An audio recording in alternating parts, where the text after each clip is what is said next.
Hi, I'm Susan Dixon. I want to welcome everybody who's joining us tonight. I'm the program chair of the Chinese Historical Society of Southern California, and we are pleased to have uh, Vivian Yan-Gonzalez to be our speaker tonight. She is a historian of race and politics in 20th century United States. She's assistant professor of Asian American Studies at Chapman University. Uh, for her education, she was a Mellon Mays Fellow at USC. She got her PhD in history at Stanford and then did some postdoc research at the University of Illinois in Urbana-Champaign. So I'm glad to welcome her. If you have questions, please put them in the chat and enjoy. Thank you all so much for being here. Let me start off by saying thank you to the Chinese Historical Society of Southern California for hosting me. I'm especially excited for our conversation today, in part because of all the ways that the Chinese Historical Society community has actually intersected with my career and with my research. So I went to USC for college. As Susan mentioned, I interned while I was there at the Chinese American Museum in LA in 2013. And it was through that experience that I first got to know the Chinese Historical Society. And then once I started the research for my doctoral dissertation at Stanford in 2019, I actually came back to the Chinese Historical Society for some of my research leads and really benefited from the generosity and depth of knowledge that folks there shared with me. So I am super grateful now to have this chance to share a little bit of what I've learned with you all. And I'm very much looking forward to all of your comments and questions at the end. I'm excited for our conversation. So let me first share my screen. So I hope you're all able to see that fine. So today I'm going to be talking to you about Chinese American political thought, an intellectual biography of Y.C. Hong. So I am a political historian. What I like to do in my approach to political history is to think about not just, who is voting for who is voting for whom and why they're doing that, or kind of what parties are doing, what kind of what kind of machinations are going on. But I also like to think about how it is that people understand politics and what politics and political engagement means to them, how people understand the value of the franchise, what kinds of options they have as political actors, and these kinds of questions. So this is what I'm going to kind of be doing with my talk today. So I want to start by introducing Los Angeles lawyer Y.C. Hong, who many of you are probably already familiar with. He's especially well known as an immigration attorney who worked on some 7,000 cases in his lifetime. And, he was a real foundation for the growth of the Chinese American community here because of that work. And in addition to his business and to his profession, he was also known as a foundational leader for the Chinese American Citizens Alliance, or the C.A.C.A., which is the country's oldest existing civil rights organization. And this organization formed in order to defend and to exercise Chinese Americans' citizenship rights. So here we have a nice image of the C.A.C.A. Los Angeles Lodge from 1928. And you can see Y.C. Hong in the middle there with kind of, this edgy slouch going on. Love this picture. So in addition to Hong's political activity, he was also one of the best known Chinese American Republicans in California. He was somebody who organized fundraisers, placed campaign ads, met with politicians, and was really recognized as this Chinese American community leader by various political figures. So you might have known about Hong's political affiliation already because of images like this, but his politics is one of the least discussed aspects of his life, even though the evidence for his partisan engagement is so extensive and rich. In fact, through my research in the Hong family archives at the Huntington Library and Gardens here in San Marino, I've come to see that Hong's activism with the C.A.C.A. was actually foundational in defining his political thought. So, why is it the case that we know about Y.C. Hong as this champion for oppressed Chinese Americans, but we don't really know about him as a political thinker and a strategist? So my answer is that our ways of understanding how race and politics work for Asian Americans has prevented us from seeing the whole picture of Y.C. Hong and of many other Asian American voters. So there are two competing narratives about Asian Americans and politics.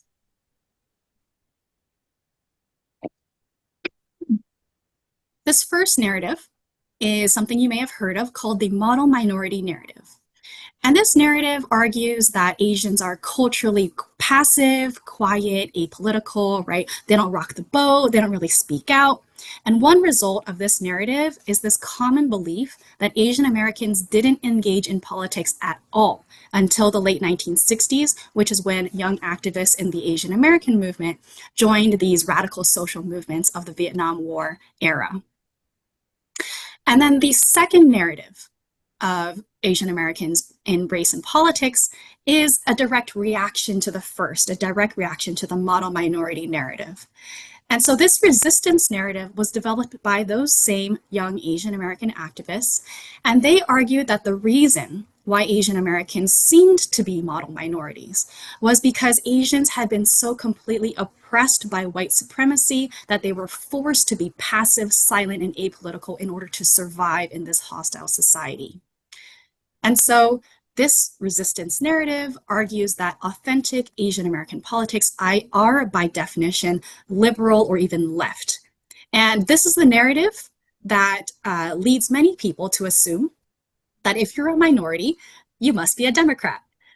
It's the same reason why many people might look at a conservative of color and assume all sorts of things, such as maybe they're ignorantly voting against their own interests, maybe they're some kind of a sellout, maybe they hate their own culture, right? There are these kind of really not very pleasant narratives that people use to try to explain what they see as this paradox, to explain what they see as something that is racially inauthentic.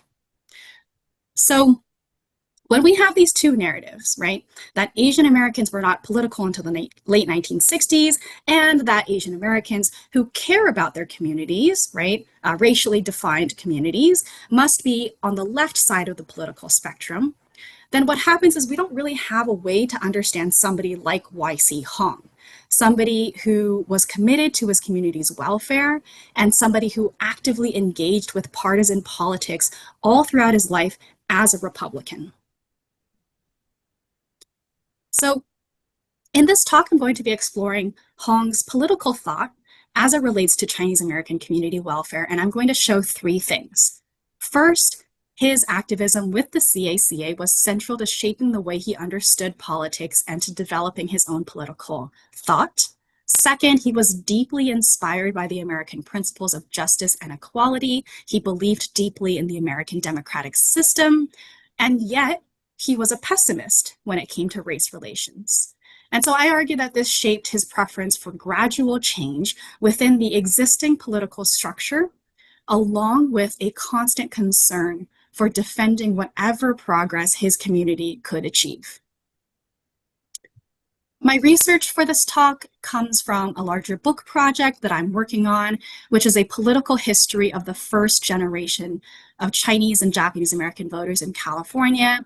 It traces their coming of age in the 20s, 30s, 40s, follows them through the maturation in World War II and the early post-war years, and then concludes by examining how the political cultures that they established responded to changes in American politics and society in the 1960s and 70s. And I argue that this first generation of Asian American voters, Hong was among this generation, that these people were quote unquote impossible citizens. Right? Citizens of Asian descent who grew up in a country that banned citizenship for Asians. And I'm happy to talk more about my book in the Q&A. So to go back to this conversation about the model minority narrative and the resistance narrative, what I want to emphasize in this talk is that these are two ideological stories about how Asians are supposed to be. They don't really describe how Asians are so much as they prescribe, right? They prescribe or they set expectations for what we think Asians should be, what we think they should be, how we think they should act. So my book and today's talk try to show how the historical record challenges the stories that we tell ourselves today about how race and politics work. And by breaking down these stories, we can better understand the true diversity and complexity of Asian American politics and history.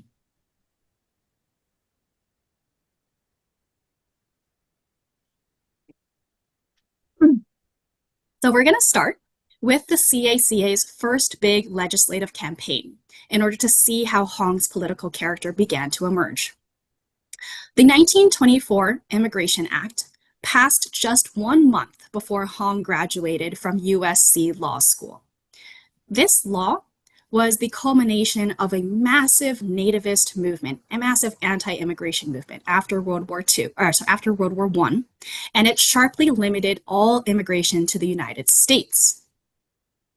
This law also consolidated the regime of Asian exclusion. So what had begun with the 1882 Chinese Exclusion Act, continued with the 1917 Asiatic Barred Zone Act, was now being completed with this 1924 Act, which was also known as the Japanese Exclusion Act.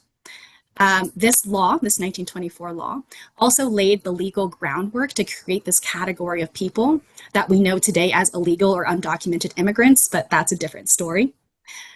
Chinese Americans, though, had a particular problem with this new law. For years, family-based exemptions had allowed American citizens of Chinese ancestry to bring their non-citizen wives to the United States in spite of the Chinese Exclusion Act. But the 1924 Immigration Act eliminated those exemptions. So the C.A.C.A. turned to an energetic young attorney, Y.C. Hong, for help in what would become a decades-long campaign to end family separations of Chinese Americans. So when they reached out to Hong, he immediately responded with his trademark determination. He said, "I am willing to do anything within my power for the general welfare." Telegrammed this to his friend and C.A.C.A. leader Kenneth Fung in August 1924. Although the C.A.C.A. encountered some setbacks when it tried to challenge the law in court the following year, Hong remained optimistic. He said in a separate letter, "While there's still a ray of hope, it is our duty to find a way out." So Hong went on to write a pamphlet for the C.A.C.A. that was called A Plea for Relief, and this outlined their primary arguments before Congress and helped to publicize their case. In February 1928, Hong himself traveled to Washington, D.C. to testify before Congress, and he would do that one more time later. But his optimism was starting to waver. In 1929, Hong wrote a letter to his future wife, Mabel, saying, quote, "The exclusionists are determined to keep the Oriental population in this country down to the lowest minimum.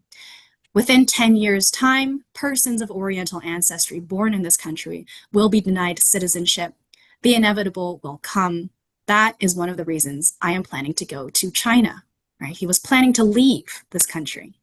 Hong, like many other Chinese Americans of his generation, saw a limited future in the country of his birth due to racial discrimination. One historian has found that something like 30 to 40% of Chinese Americans who were born in this country would at some point go back to China, or actually go to China since they were born in the United States, because racial discrimination in the United States was that severe.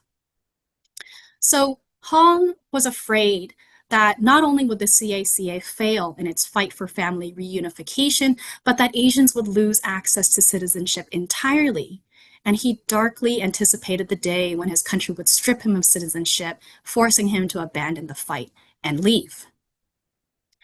And finding any kind of reliable allies within the white majority, even among those you might expect to be progressive reformers, was unlikely. Hong explained one example to Mabel, the 1922 Cable Act. So in the past, American citizenship law had followed these patriarchal norms that tied a woman's political and legal status to her husband's. So a woman would lose her US citizenship if she married a foreigner and would automatically take her husband's citizenship. But after women successfully gained the right to vote in 1920, they also demanded the right to retain their citizenship separate from their husbands. So this 1922 Cable Act then allowed American women to keep their citizenship after marrying foreigners, with one exception: if they married somebody from a, quote, race ineligible to citizenship. This phrasing was a thinly veiled way to target Asians, since only Asians were barred from becoming citizens. And this law then targeted Asian American women in particular because they were most likely to marry non-citizen Asian men. So Hong wrote to Mabel, "No, it is not right, but certainly your white sisters who are enjoying equality in every respect are not going to fight in your behalf." He grimly concluded, "Equality is only a high-sounding principle to be talked about and nothing more. There is no equality in anything." The C.A.C.A's family reunification struggle did win a very narrow concession in 1930 when Congress decided to allow Chinese women who had married before the 1924 Immigration Act took effect to then join their husbands in the US. So this was a very narrow window, very narrow population of women. Hong's archives don't really show how he responded to that decision, but the comments that he wrote to Mabel the month before this narrow concession came down suggest that he retained faith in the principles of American law. He quoted Abraham Lincoln, one of the greatest lawyers in history. "I am not bound to win, but I am bound to be true. I must stand by anybody that stands right. Stand with him while he is right and part with him when he is wrong. Law is a wonderful profession for those with high ideals." And you can imagine Hong, right, counting him as one of those people. So Chinese Americans still had a long way towards achieving equality at this point, but Hong likely felt vindicated that his arguments, his contributions could make an impact, however small, towards justice. And it's also telling that Hong quoted Lincoln in this letter. And it helps give us a little bit of an insight into why most Chinese Americans of Hong's generation actually supported the Republican Party. And so here we need to think back to nearly 100 years ago and consider how the parties have drastically changed over time. Although both the Democratic and Republican parties had contributed to the anti-Asian movement, by the 1920s, the GOP was still known as the party of Lincoln, right, the great emancipator. And the Democrats were still known as the party of Jim Crow rule in the South. Also, Republicans held a near monopoly over politics in California, thanks to progressive era rules and mechanisms like cross-filing, which were intended to eliminate partisanship, but instead cemented Republican power. And then third, the GOP was more favorable towards China's sovereignty. And this was an important factor for many Chinese Americans whose families in China lived under the constant threat of imperial invasion, political insecurity, and other kinds of turmoil. So if you were a minority trying to get a political foothold, why not support the Republican Party, a party already in power that was marginally less racist? So these early years shaped Hong into what I'm describing as a principled pessimist, somebody who believed in justice, but was deeply skeptical of achieving it. And I think that Hong remained remarkably consistent throughout his life, following three key ideas that formed the center of his political thought: racial pessimism, politics as defensive, and faith in democracy.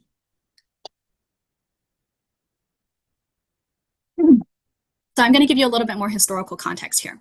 Hong lived through major changes in American attitudes towards race, right? He grew up in the era of Asian exclusion, but as an adult, He experienced the rise of new opportunities for minorities that emerged in World War II and in the early Cold War.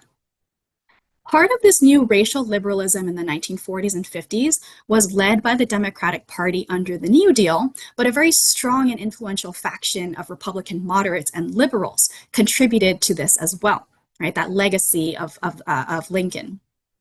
But even though Chinese Americans began to experience new opportunities, better access to jobs, better housing, changing immigration and naturalization laws, and so forth, Hong doubted that they marked any real or lasting change in the heart of American racial attitudes.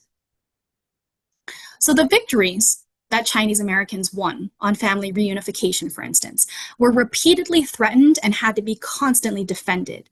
So, for instance, the Chinese exclusion laws were repealed in 1943 during World War II, but that repeal eliminated the exemption that the C.A.C.A. had won back in 1930. Then in 1946, the Chinese Alien Wives of American Citizens Act gave Chinese Americans the victory they had been hoping for, right? A full admission of Chinese wives of US citizens without conditions outside of the Chinese quota. But then just 3 years later, they had to defend that victory against a bill that would have lifted the whole infrastructure of Asian exclusion, but again have placed Chinese wives under a minuscule limited quota. And finally, the non-quota status of Chinese wives was successfully maintained in the 1952 Immigration Act. So this back and forth, this constant struggle contributed to a first key idea, racial pessimism, or the belief that white racial attitudes were unlikely to ever genuinely change. And I have a few quotes from the 1950s that illustrate this kind of bitter view. In 1955, C.A.C.A. representatives testified before Congress to appeal for relief for Chinese American children whose applications for U.S. passports were severely backlogged at the embassy in Hong Kong. The C.A.C.A.'s testimony was joined as well by the Boston Chinatown Post of the American Legion, which is a prominent veterans organization. But the American Legion sent several of its national leaders to testify in opposition against their own subsidiary group. And so Hong wrote resentfully to a friend, quote, "This should be a clear lesson to our Chinese people that it is futile to depend on the help of these so-called prominent American organizations. You just get snowed under by their prejudices and selfish policies."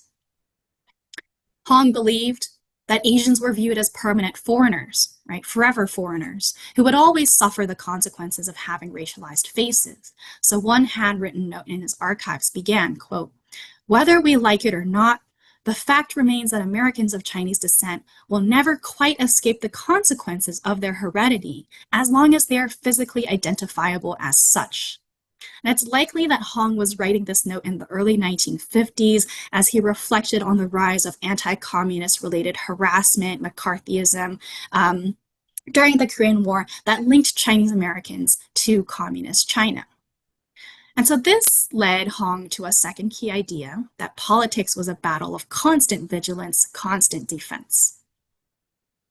So even in the program for the C.A.C.A.'s Valentine's Day dance in 1954, Hong was sounding a dire warning to attendees. This festive occasion was happening at the height of McCarthyism, and so Hong wrote, quote, "In a free society, we have no escape from social responsibilities. At no time in our history has it been so important to be good citizens first.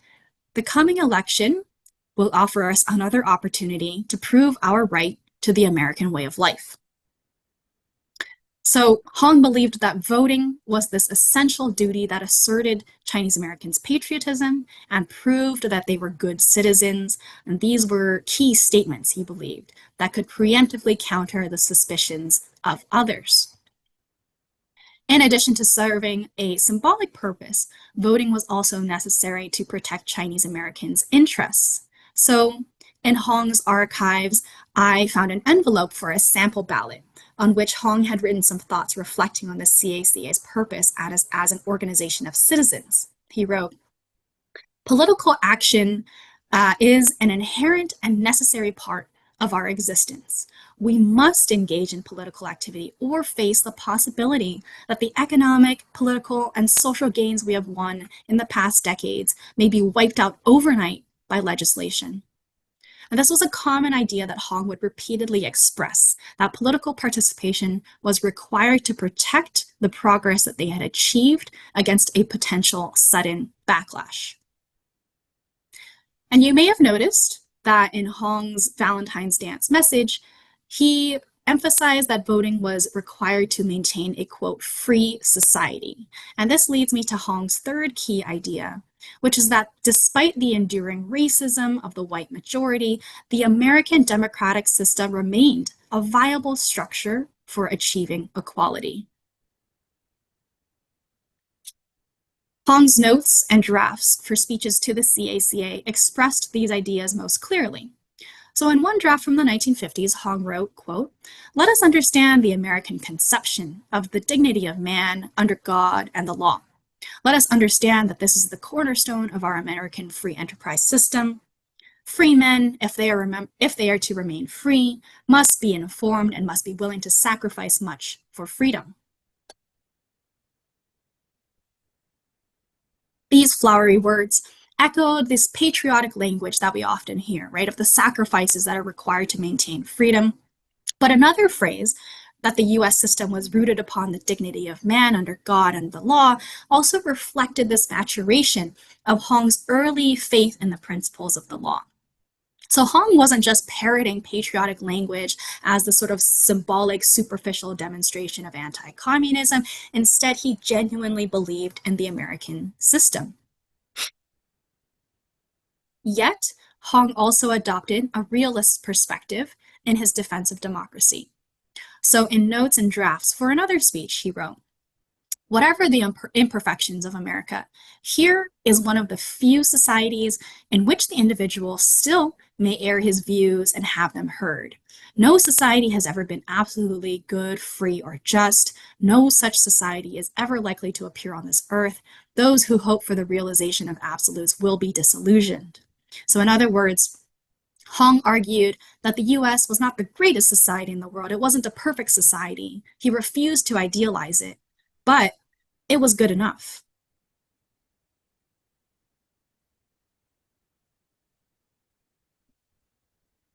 So thinking through Hong's political thought from the 1930s to 50s helps us understand a particularly fascinating pair of documents that gives insight to how Hong may have shaped the Chinese American response to the civil rights movement.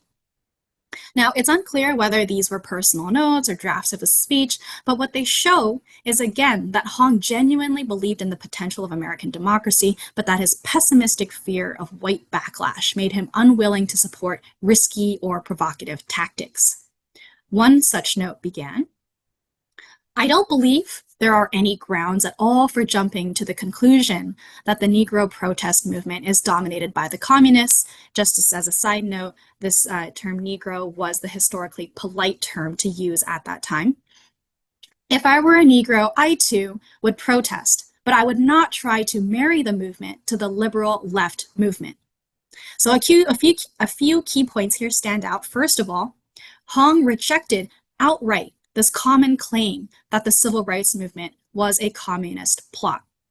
This was a racist conspiracy theory that essentially argued that African Americans actually liked Jim Crow segregation and that they were incapable of political sophistication, of major political activity and movements, unless white people, usually Jews, were controlling the strings. So Hong rejected this conspiracy theory, but at the same time, he warned that the civil rights movement should avoid being too closely associated with the left because it could damage their reputation. On a philosophical level, however, Hong genuinely believed in America as a free society and opposed socialism. So his note continued, "There are millions of Americans, regardless of their racial origin, who wish to fight prejudice but who do not wish to commit themselves to the socialization of American life, to throwing away the present federal system, idolizing our political parties, inviting the federal government to supervise our lives." And these comments show Hong's emphasis on political moderation, right? A system of checks and balances to prevent extreme government overreach, a healthy skepticism towards extreme partisanship, extreme ideology. And these statements aligned Hong well with other centrists in both the Republican and Democratic parties who believed, again, that equality, that justice could be achieved within the existing structures of American democracy. Now, you might have also noticed that Hong expressed sympathy with Black protesters, but would he really join them in protest as he claimed? So another handwritten draft, which reflects on the approaching March on Washington in 1963, suggests that he actually preferred a much more traditional approach. He wrote in these notes, "If a person can vote and does vote, demonstration is not necessary. Demonstrations help dramatize the demand for equality, but one must stop and think whether it is worth the money, effort, and risk of having a march which might blow up into a messy riot which does more harm than good. A few rotten apples can oftentimes ruin the whole barrel and undo all the good previously obtained." Now, Hong's comments revealed a major oversight on his part, since an obvious goal of the civil rights movement was a fight to achieve voting rights in the first place. And he was also echoing widespread fears that the March on Washington would end in violence, which would jeopardize the Civil Rights Act that President Kennedy had just recently proposed in Congress. At the same time, Hong recognized the potential gaps in his knowledge. "As a Chinese American," he wrote, "and one of the members of the minority group, I personally prefer to be a spectator, but I do not mean to speak against the Negro leaders arranging it, and neither would I support it. If they think that this is the right thing to do, they have a clearer idea of what is best course than I have." So once again, I see this as Hong expressing his views of politics as defensive, right, designed to protect every inch of progress for the Chinese Americans against this unreliable white majority. It was his experience as a minority who had struggled against racism that shaped this preference to be a neutral, quote, spectator. So to me, I see him as a political centrist who argued that despite deep-seated racism among many white Americans, the federal system of government remained the best structure for pursuing equality, and he was cautious in his approach, preferring to work through the established structures for change in order to create gradual reform, one small step at a time. The C.A.C.A. did not send a delegation to the March on Washington, unlike the Japanese American Citizens League, which was an organization with similar goals in its founding principles and activities. And indeed, Hong's hometown of Los Angeles, right, our hometown of Los Angeles, hosted the C.A.C.A.'s biennial convention just 2 weeks before the march. The resolutions that were passed did not comment on the civil rights movement or on the march, but Hong was watching. He typed up quotes from the key speakers and he kept them in his files. And so this speaks to me of the duality of Hong's political thought. He was deeply skeptical towards white Americans and the possibility that change in the US racial landscape was genuine or long-lasting, but at the same time, he believed strongly in American principles and legal structures, and he hoped, however pessimistically, for the day when those principles might become reality for all.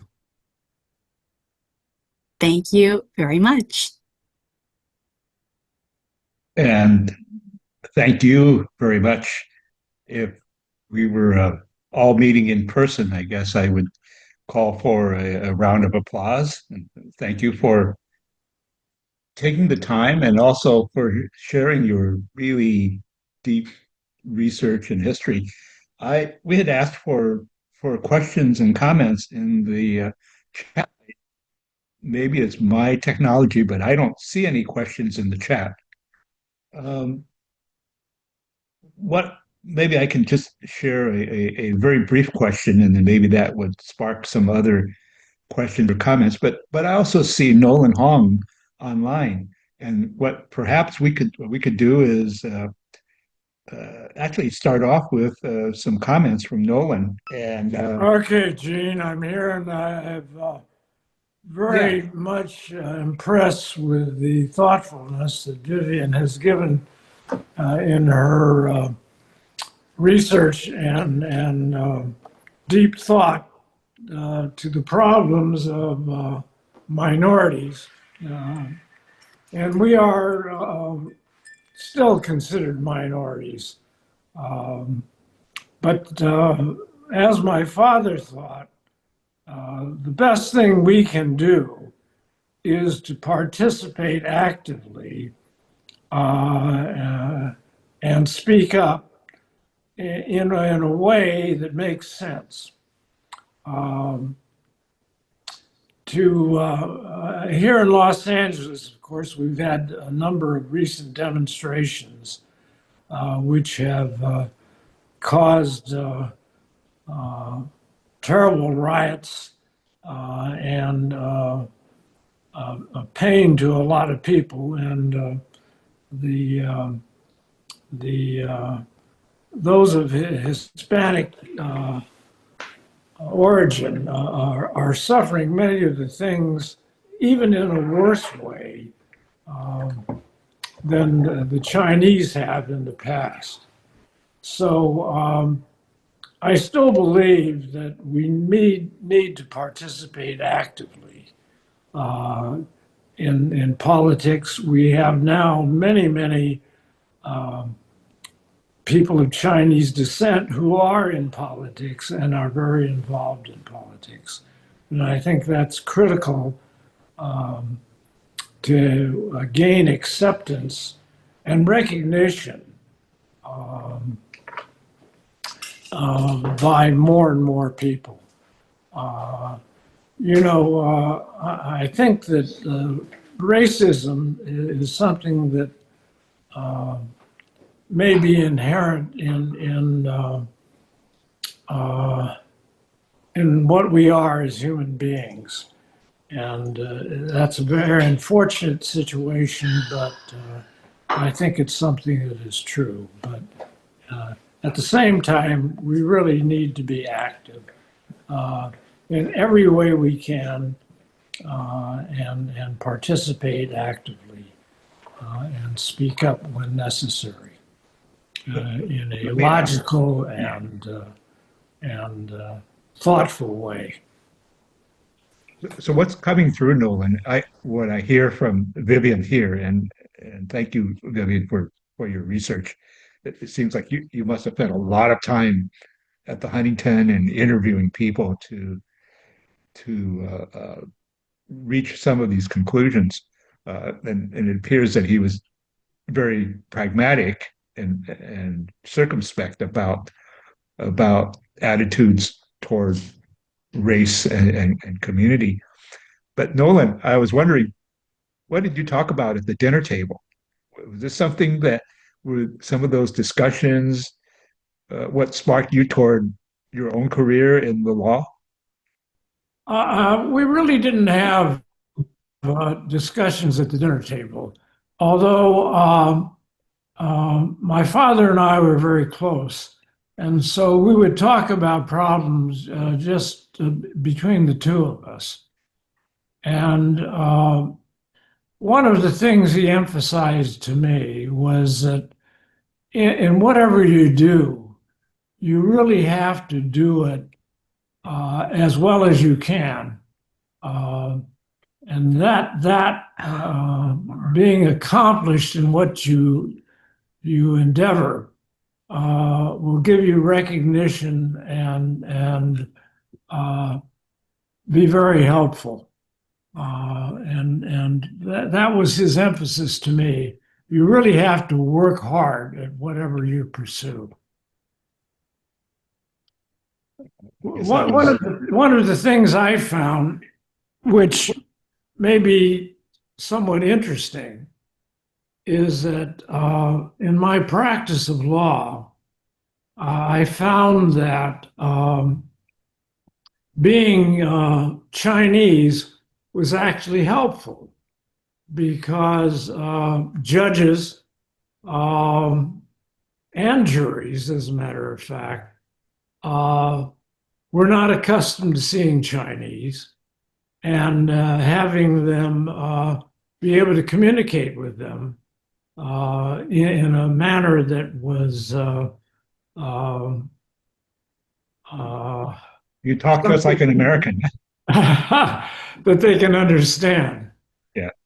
And so I think that's still, and this is, I think, a goal for all uh, Chinese families in particular, as well as other Asian families who make every effort to be as accomplished as they can.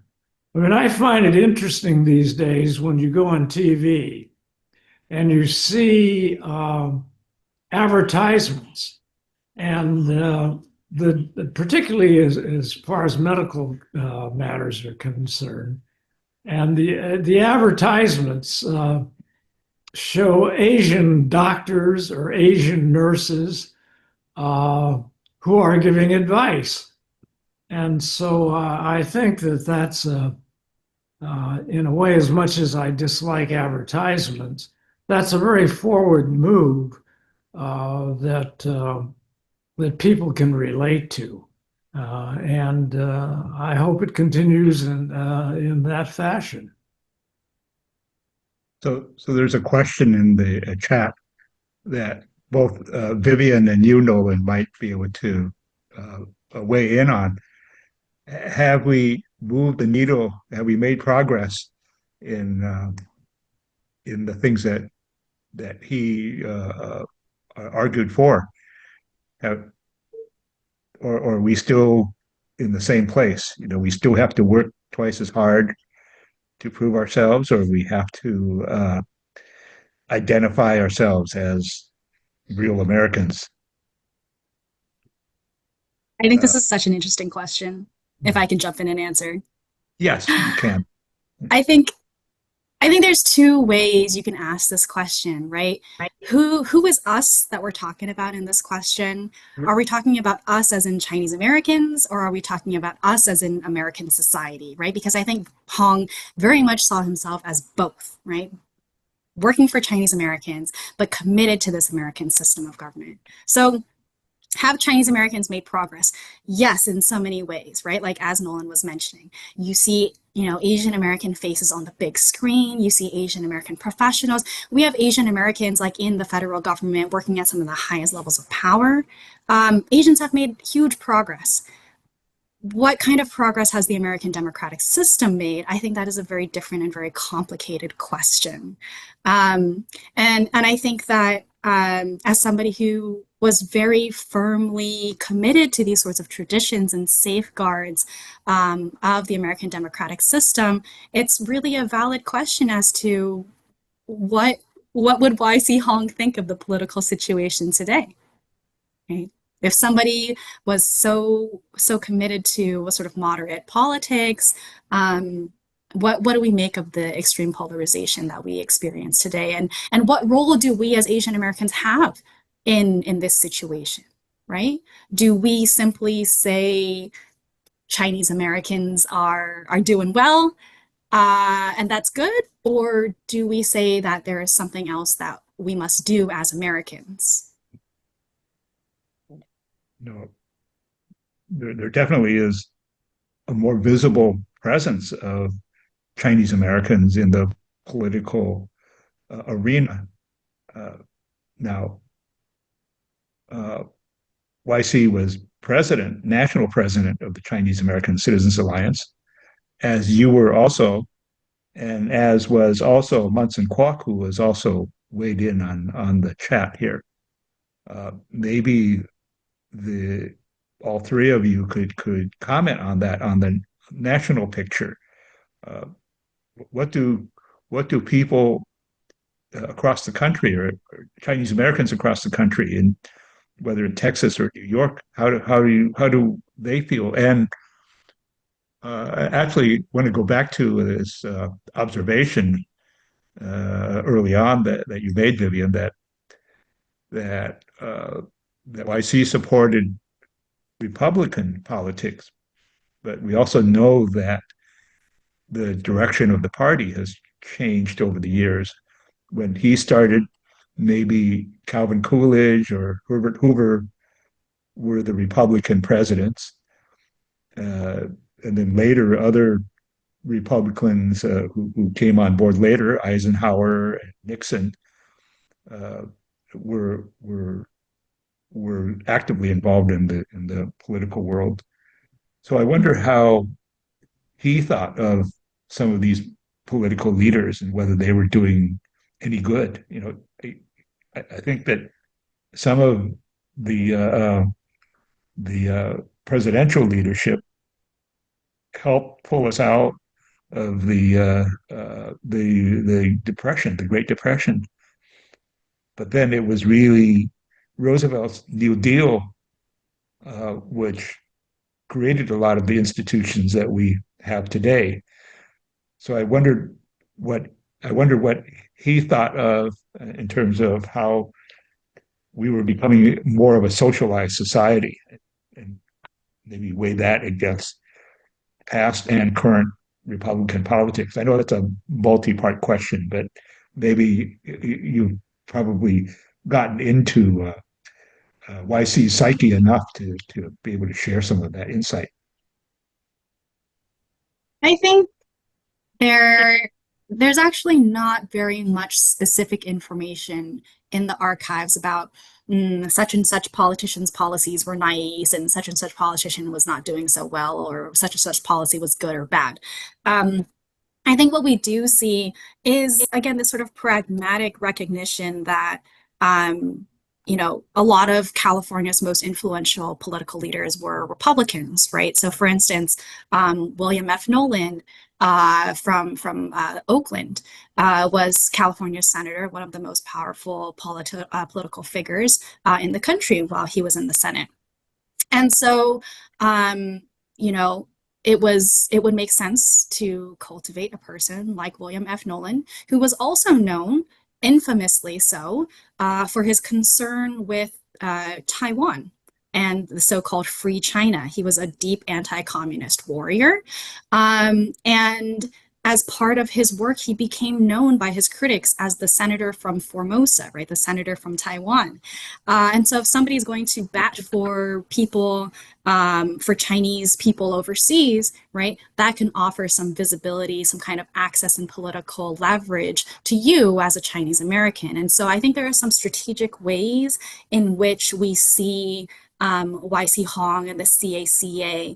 making certain kinds of relationships with politicians who were powerful and influential in California. And perhaps during the Cold War, during the height of McCarthyism, what were some of his thoughts about that? I think he, was very careful about being sure not to be seen as an extremist, right? He would warn the C.A.C.A., for instance, or other friends who were fighting for immigration reform. He would say, watch out, such and such magazine has labeled anybody who was advocating for this position as, as a red. And he would warn people about kind of the public image that they had to cultivate and the public image they had to craft in order to achieve their goals. So he was conscious of what was operating, what was happening. That's why he also, right, in a Valentine's Day dance, for goodness sake, like people just going to dance at a Valentine's Day party, he told them, you've got to be vigilant, you've got to be a good citizen. Now is not the time to just, kick back and go bowling and go dancing. We still need to be, good citizens and be careful because, when it comes to American foreign policy, unfortunately, and this is often still the case today, Americans are not always the best at telling the difference between people of Chinese descent or people of Japanese descent or people of whatever descent in our country versus those countries and their governments abroad. So he was very careful about making sure that that Chinese Americans were open and aware of the context in which they were operating.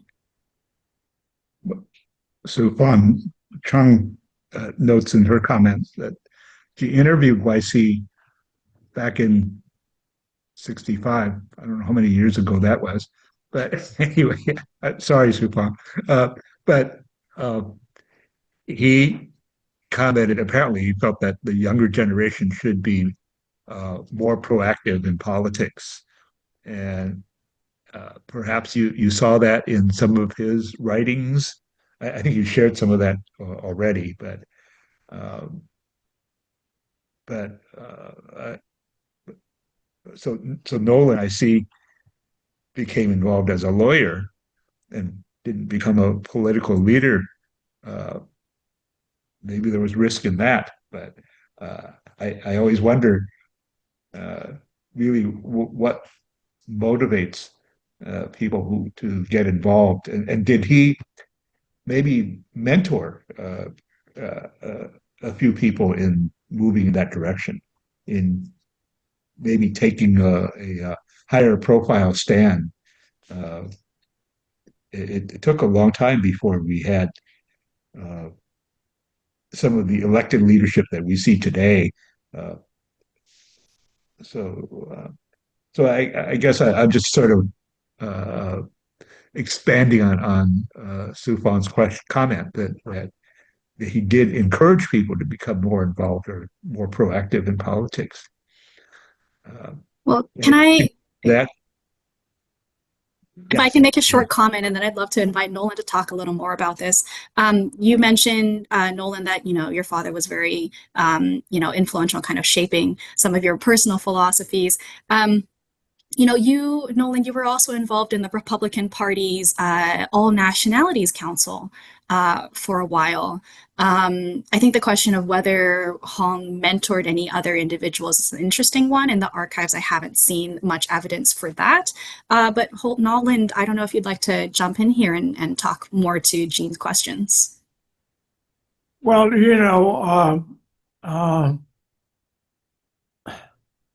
much of what you have picked up from the archives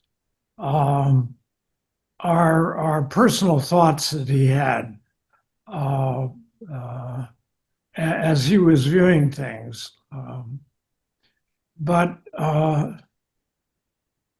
his encouragement, I think, for everybody is that you have to not be dedicated to, let's say, one political party or another. You do have to find people who are willing to listen to you. And that's the most important thing that you have to look for. And many times people will listen to you because you're helpful to them in some way. And,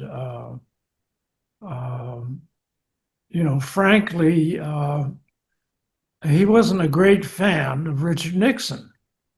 But on the other hand, Nixon reached out to the C.A.C.A. As well as my father.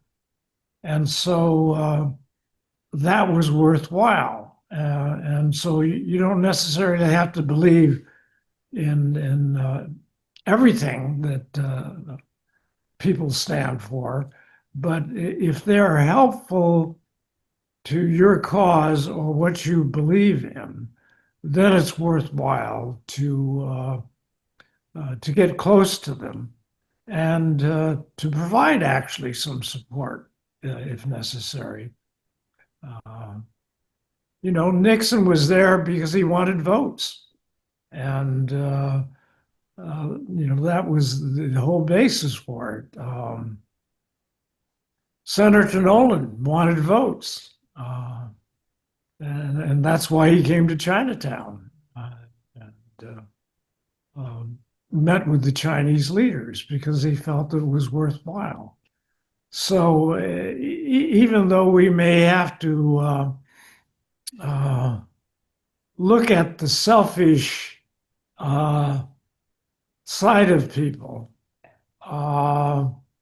we're human beings and we relate to others when they're helpful to us. And I think that that's something we really need to look at and to be conscious of. yeah, Hey, Jean, can I ask a question? sure. Hi. Hi, everyone. It's Jenny Cho. Hi, Nolan. Hi, Jenny. Great Nice to see you. you all. Yeah. Vivian, what a wonderful presentation. We've never met, but thank you so much for all the work you've done in preserving this history. I was wondering if you guys ever made a video about Y.C. Hong. I think I interviewed Nolan 13 years ago, and I don't know if you remember Nolan, but I'd be happy to contribute that if you guys ever did one. Don't volunteer me, Jean. Thanks. You just already put the bug in my mind. So since There you're is coming a over, there is a documentary about Y.C. Hong by Rick Kwan, and I'm going to put a link to that, Oh, great. to some information about it in the chat. It's a wonderful documentary. It does not talk too much about his political activity, though. no. I think, well, your research, Vivian, I think in video form would be great as well. Just putting it out there, not to make more work for you. I appreciate that.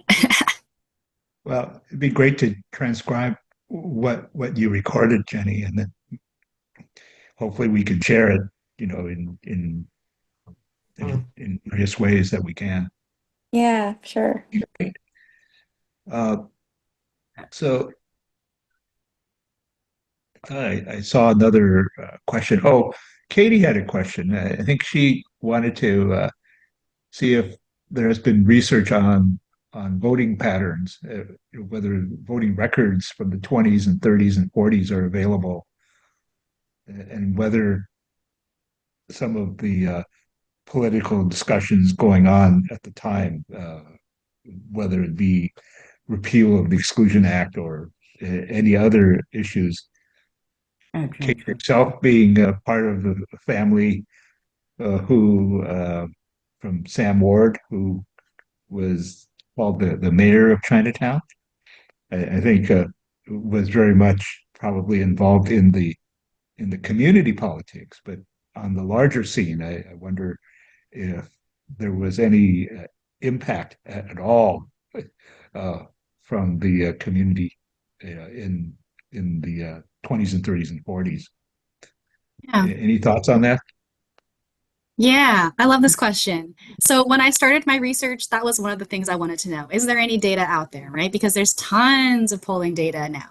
But it turns out there's basically nothing that exists on Asian American voting patterns before 1980. Before 1980, like 80, 84, essentially. Almost nothing.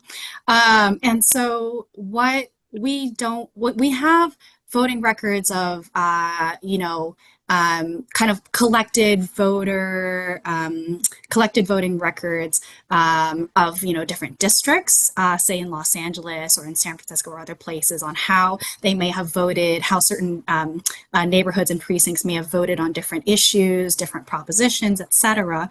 But we don't have a sort of race-specific, ethnic-specific breakdown. But what we do have, and what some of my other future research is going to be delving into, is historical voter registration rolls. And these are documents that counties kept that included the name of the individual, their address, their profession, and their political partisan affiliation. So this material exists going back for many years. I think it's for Chinese for Asian Americans, the relevant years that that are usually available are about like 1910 to like 1940, 1950. And I was actually able to use some of this data. I know we're past time, but I don't know if I can share some of this data. We can keep going. Yeah, I think this is very interesting. Okay.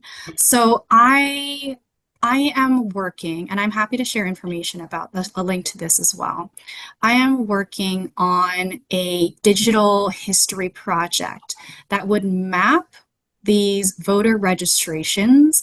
Essentially, what I have tried to do is look for Chinese and Japanese and other Asian American looking surnames, which is a very weird kind of research methodology, right? It's kind of like racial profiling, but like in the history books.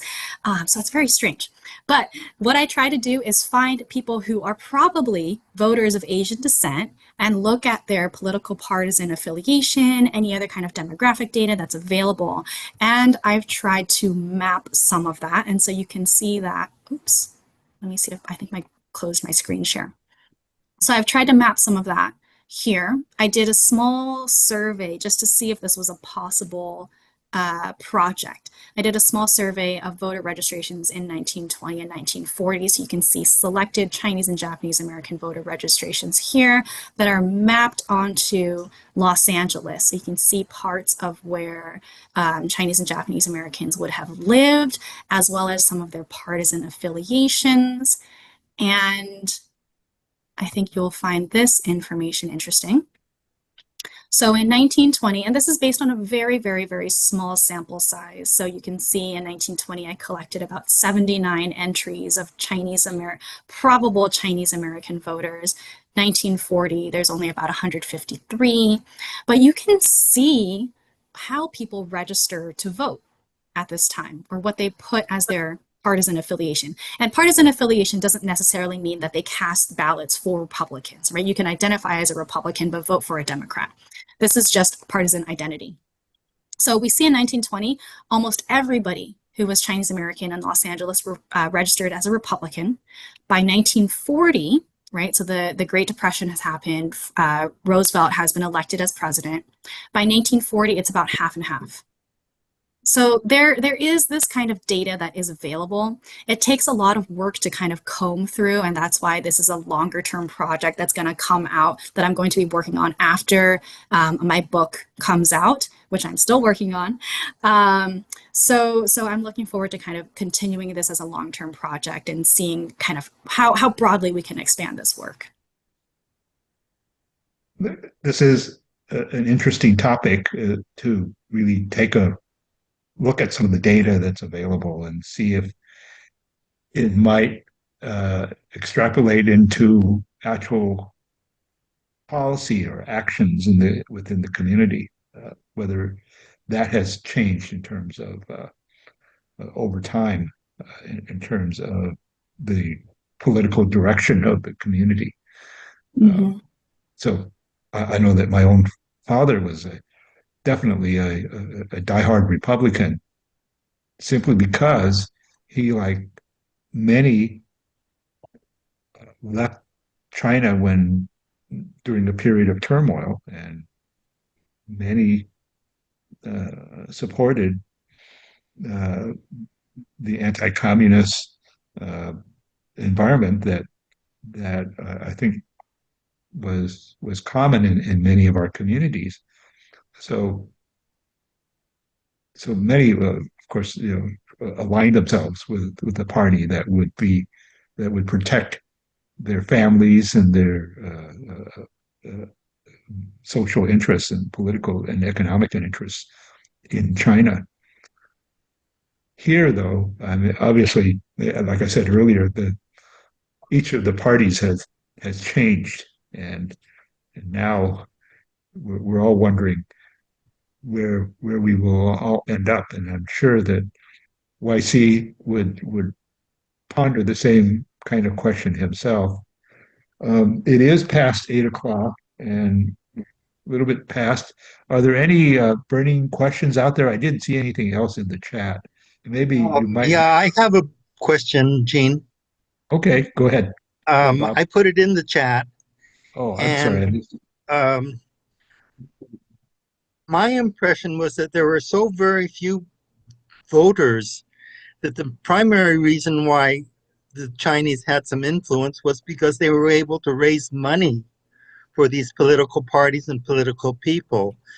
And this was probably kind of strong because you had things like the Zhonghua and these other groups that attended political fundraisers. And it was, I think, out of proportion to the number of people who actually could vote in the Chinese community.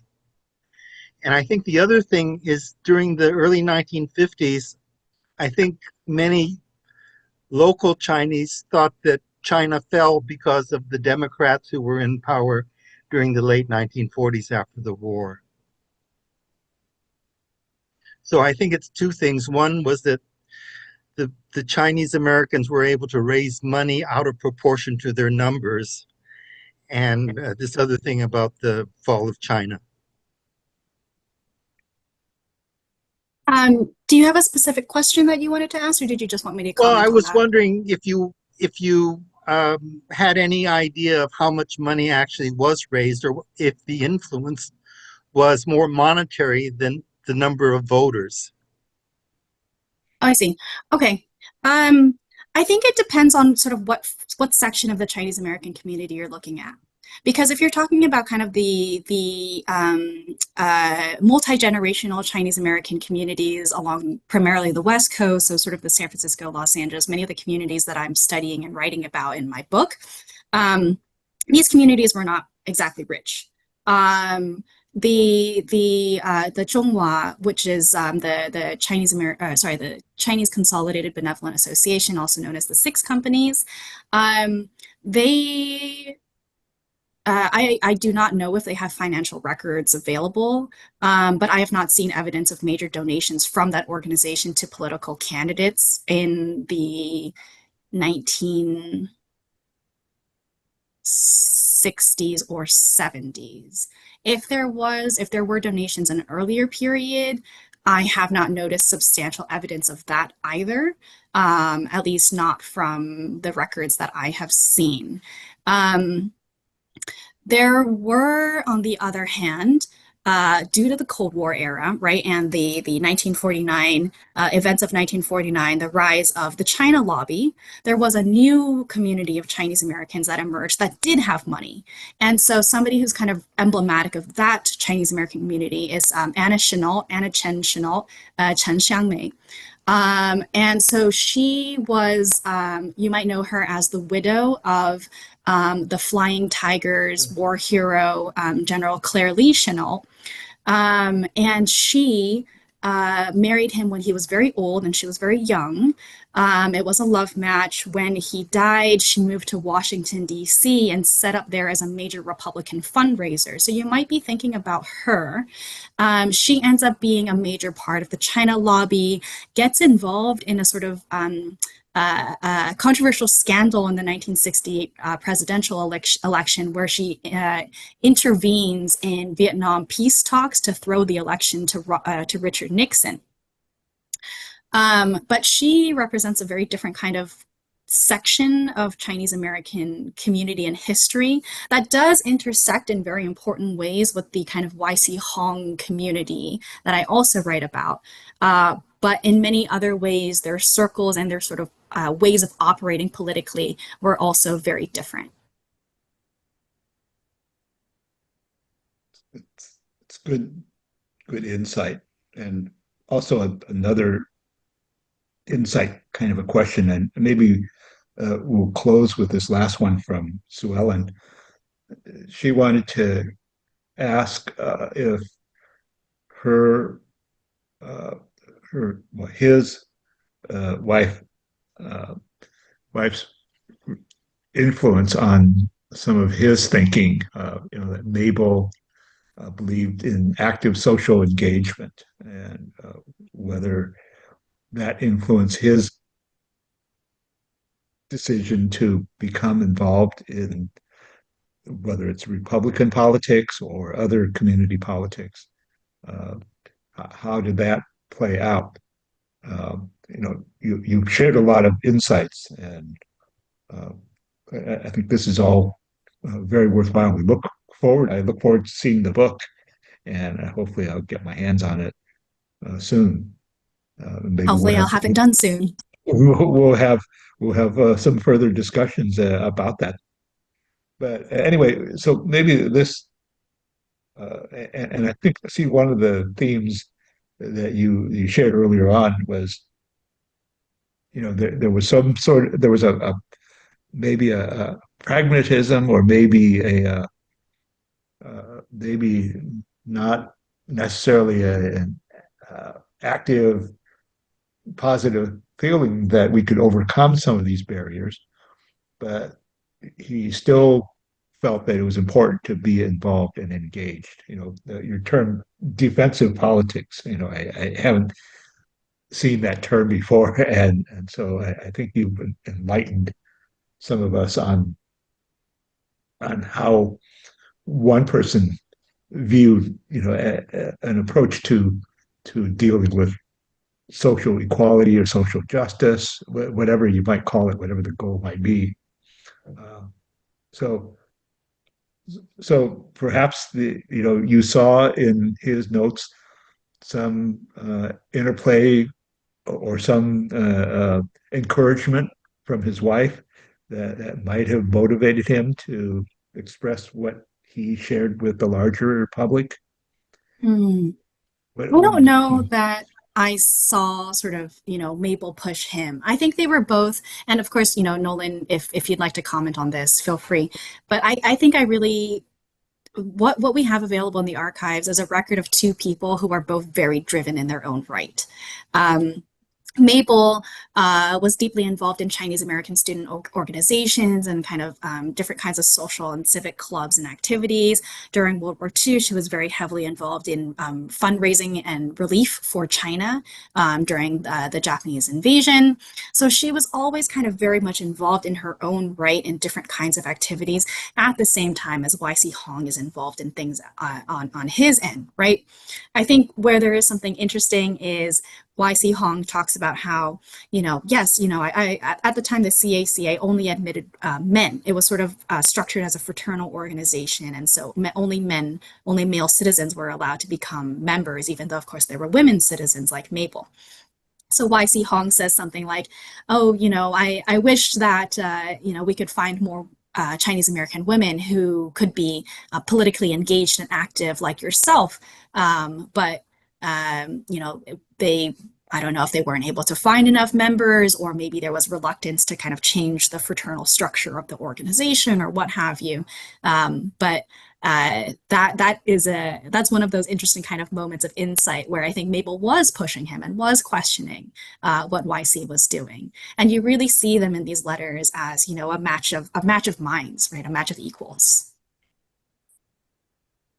Yeah, that was what sparked my earlier question here. What was discussed at the dinner table, and whether that might have influenced the direction of the family or of the people around the family. So anyway, well, these are great insights, and it's a very uh, studied and intellectual observation that I think we're making here, uh, because he was not a political, well, at least not in the what we might consider as a political person or political figure. I mean, he was a lawyer first, I guess, and then and presented arguments, whether in court or before Congress.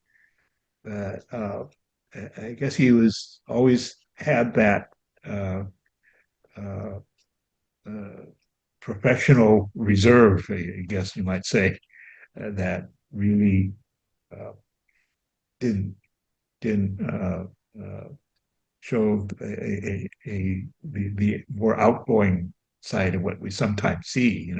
Like many lawyers become politicians, whereas I think he would make observations, and I think this is what I'm getting, what's coming out, I think, from your review of his works.